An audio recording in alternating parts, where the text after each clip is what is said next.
अरे माशाल्लाह, गुड्डी तो बहुत प्यारी लग रही है। जाहिर सी बात है, इतना बड़ा इनाम जो मिलने वाला है हमारी गुड्डी को।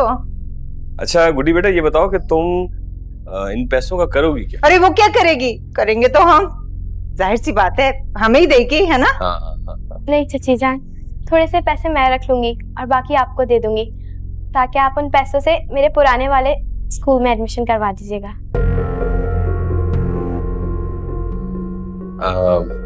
बेटा जैसे तुम चाहोगी वैसे ही होगा, ठीक है? चलो देर हो रही है।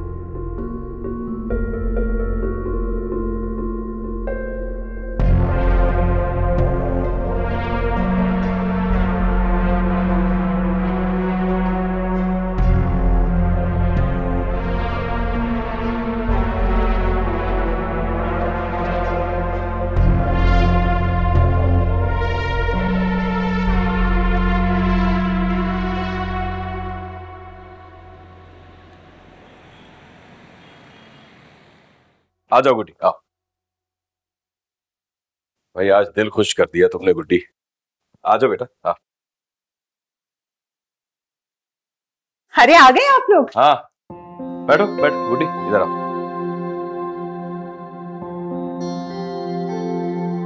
ये मेरी तरफ से मेरी खुशकिस्मत गुड्डी के लिए, कहो। अरे मुझे भी तो दीजिए, मैं भी तो अपनी गुड्डी का मुंह मीठा करवाऊं। कहने को चच्ची हूँ लेकिन माँ से बढ़कर प्यार करती हूँ। वो खोलो, चलो। शाबाश। वो अहमद और मुस्कान कहाँ हैं भाई? उनको भी तो मिठाई दो। भतीजे की मोहब्बत में लगता है अपने बच्चों को ही भूल गए हैं। स्कूल से वापस नहीं आए अभी तक वो। चाचू। हाँ बेटा। वो आप मेरा एडमिशन पुराने वाले स्कूल में करवा देंगे? अरे मेरा बच्चा, इसमें हिचकिचाने वाली क्या बात है? मैं कल ही जाके पता करता हूँ तुम्हारे स्कूल से। थैंक यू सो मच चाचू, बाकी के पैसे आप रख लीजिएगा। हाँ भाई, सबसे पहले गुड्डी के एडमिशन वाला काम करना है आपने। हाँ क्यों नहीं। गुड्डी, तुम्हें जो कुछ भी चाहिए हो ना, सीधा आके सबसे पहले तुमने मुझे बताना है, ठीक है? बल्कि काम करते हैं ना, गुड्डी को मार्केट लिए चलते हैं, इसको जो अपनी मर्जी से लेना होगा ये ले लेगी। जबरदस्त। अहमद और मुस्कान आ जाए, शाम को चलेंगे, ठीक है? कुछ और खाओगी? नहीं, ये खाओ जब तक मैं तुम्हारे लिए फ्राइज बना कर लाती हूँ। अरे खाओ ना गुड्डी। अरे बेटा खाओ, ये लो और खाओ और। आप खाते चाचू? वाह, अबे क्या डाइटिंग वाइटिंग कर रही हो? खाओ ना।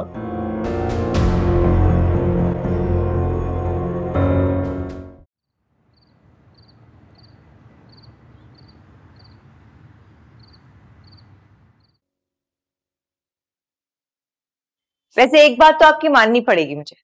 सिर्फ एक बात? ऐसे शादिया बेगम, आप कुछ नाइंसाफी नहीं कर रही मेरे साथ? आज तो आप जो मर्जी कह लें, किसी बात का बुरा नहीं मानूंगी। बाकी आपने ठीक कहा था, गुड्डी के हमारे घर में आने से ना हमारे घर का माहौल बदल गया। उसके कदम इस घर में पड़े और हमारी मुश्किलात उड़न-छू हो गई। हाँ, बात तो अजीब सी है पर सच है। गुड्डी शुरू में जब से यहाँ आई हमारे साथ, यकीन करो कारोबार में बड़ी बरकत हुई है और इन दोनों हाथों से मैंने खूब पैसा कमाया है। फिर सोने का अंडा देने वाली मुर्गी को ज़िबा क्यों करना चाहते हैं? जान क्यों लेना चाहते हैं उसकी? मैं नहीं चाहता कि जवान और समझदार होने के बाद उससे मेरे असली रूप का इल्म हो, और अगर ऐसा हुआ तो वो यकीनन आराम से नहीं बैठेगी। तुमने शायद टीवी नहीं देखा, कैसे बढ़ा चढ़ा कर उसके कारनामे बयान कर रहा है। इतनी छोटी सी बच्ची और ये बहादुरी। मैं नहीं चाहता कि वो ये हथियार हम पे आजमाए। कह तो आप बिल्कुल ठीक रहे। कभी कभी मुझे भी बहुत डर लगता है। तुम ये सारे डर दिल से निकाल कर आगे का सोचो, जब अल्लाह हमें चप्पड़ फाड़ कर देगा। तो मैं सोने जा रही हूँ, जब छप्पड़ फट जाए ना तो मुझे उठा लीजिएगा, बहुत नींद आ रही है मुझे।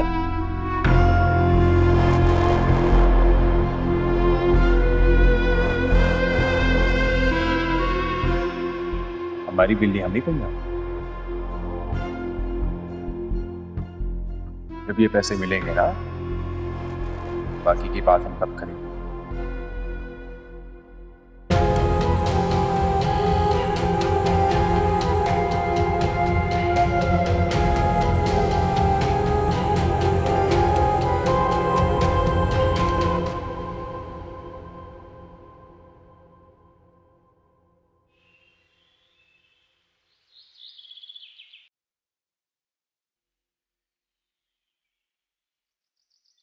चाय। गुड्डी को तुमने जगाया नहीं? हमारे साथ ही नाश्ता कर लेती। अरे सोने दें उस बेचारी को, उठेगी तो मैं खुद नाश्ता बना दूंगी। भूल गई तुम? रात को मैंने तुमसे कहा भी था कि गुड्डी को जल्दी उठा देना। दाखिले के लिए मुझे उसे स्कूल लेकर जाना है। नहीं, दाखिला तो हो जाएगा, लेकिन मुस्तकिल तौर पे फीस, बाकी के अखराजात वो कौन भरेगा? कहीं भतीजी की मोहब्बत में सारी नामी रकम उस पे खर्च करने का इरादा तो नहीं है आपका? बात कान खोल के सुन लीजिए औरंगजेब साहब, आपको ऐसा हरगिज नहीं करने दूंगी मैं। अरे बेवकूफ पागल औरत, मैं कौन सा अपनी जेब से कुछ दूंगा? 2-4 महीने की बात है। गुड्डी से मैं कोई ना कोई बहाना करके उसे स्कूल से उठा लूंगा। बच्ची है, मान जाएगी। ये बात आपने मुझसे पहले क्यों नहीं कही? बिला वजह सोच सोच के मेरा ब्लड प्रेशर हाई हो गया। हर बात बताने की नहीं होती, कभी कभी अपनी अकल को भी इस्तेमाल कर लिया करो। जाओ जाके गुड्डी को उठाओ। स्कूल वाला बोझ तो मैं सिर से उतार रहा हूं। ठीक है।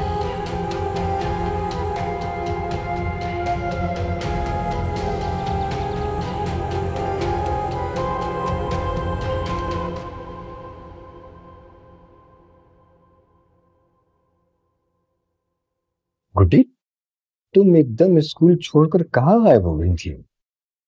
मैंने तो तुमसे राब्ता करने की बहुत कोशिश की, लेकिन वो तो टीवी चैनल की वजह से तुम्हारा पता चला। अच्छा हुआ तुम खुद आ गई, वरना अब तक तो मैंने खुद तुम तक पहुंच जाना था। सर वो दरअसल मामा बाबा की डेथ के बाद मैं चाचू के साथ उनके घर चली गई थी। गुड, इसका मतलब ये है कि अब तुम अपने चचा के साथ रहती हो।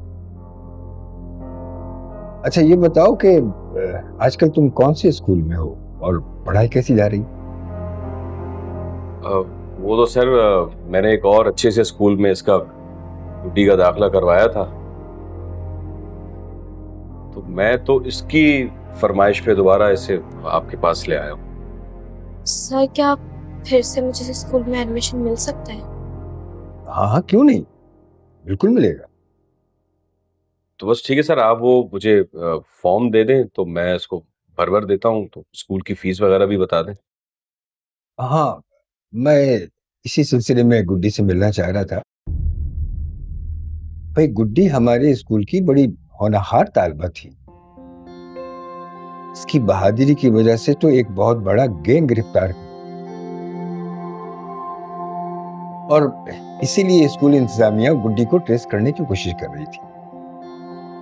मैं आपकी बात का मतलब नहीं समझा सर। मतलब ये कि गुड्डी के तमाम तालीमी खर्चात स्कूल इंतजामिया खुद बर्दाश्त करेगी। अरे अरे बहुत बहुत शुक्रिया सर, अब आपका एहसान मैं जिंदगी भर नहीं भूलूंगा। अब देखे ना, इतने महंगे स्कूल की फीस अदा करना मेरे बस की तो बात ही नहीं है। मामूली सा मजदूर आदमी हूं मैं। नहीं नहीं, इसमें शुक्रिया और एहसान वाली कोई बात नहीं।